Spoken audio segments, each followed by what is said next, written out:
Hi guys, it's Mark with Texas Fundfinding, and today I wanted to share some ways I go about looking for heirs or surviving family members of homeowners who are deceased but owed excess proceeds, an overage, or a surplus from a property foreclosure in Texas. I'll start with the more obvious ways first. Most of you will be aware of most of these and maybe even use these methods yourself.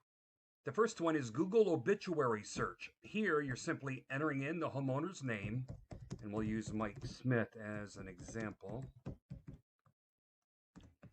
And then the word obit, you might have noticed, and you may also want to add Texas to the search to narrow things down. Sometimes, depending on the name, you'll get several possible leads, and a lot of the time, it won't be the person you're looking for.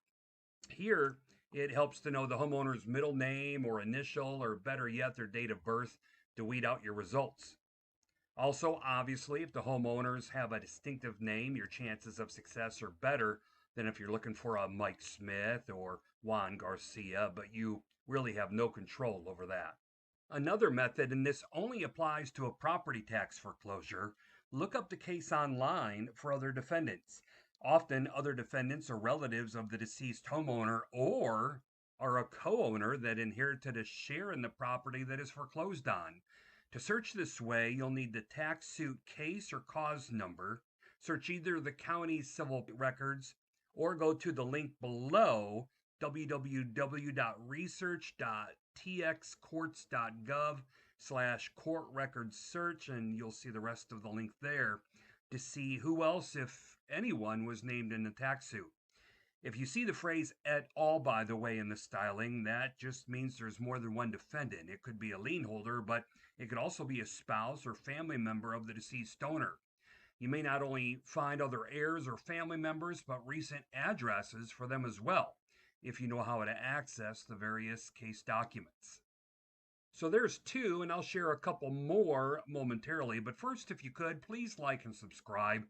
It greatly helps the channel and motivates us here to share more of what we've learned over the years in the business. We appreciate it. Okay, on to the next way to locate heirs and surviving family members: skip trace results. Most skip tracing services now not only search the name you provide them, but any known family members or associates they may have had. If you simply take the time to understand your skip trace results and know how to read them and get the most out of them, you'll often see family members listed, whether they're deceased or not. Also, that said, on your skip trace results, the spreadsheet that is sent to you, some services, depending on where you're getting your results from, will even indicate in a column if a person is deceased or not, as shown here. And sometimes it'll catch you off guard. You'll think your lead, the person you're trying to find, the homeowner, is still living because you've seen nothing that mentions them being deceased, such as estate of Jane Doe or unknown heirs of John Brown or Mike Johnson deceased. I've been caught off guard a few times looking for someone I assumed was alive because they weren't that old, only to find out they passed away at a somewhat early age. On to the next source: free online skip tracers and people finders.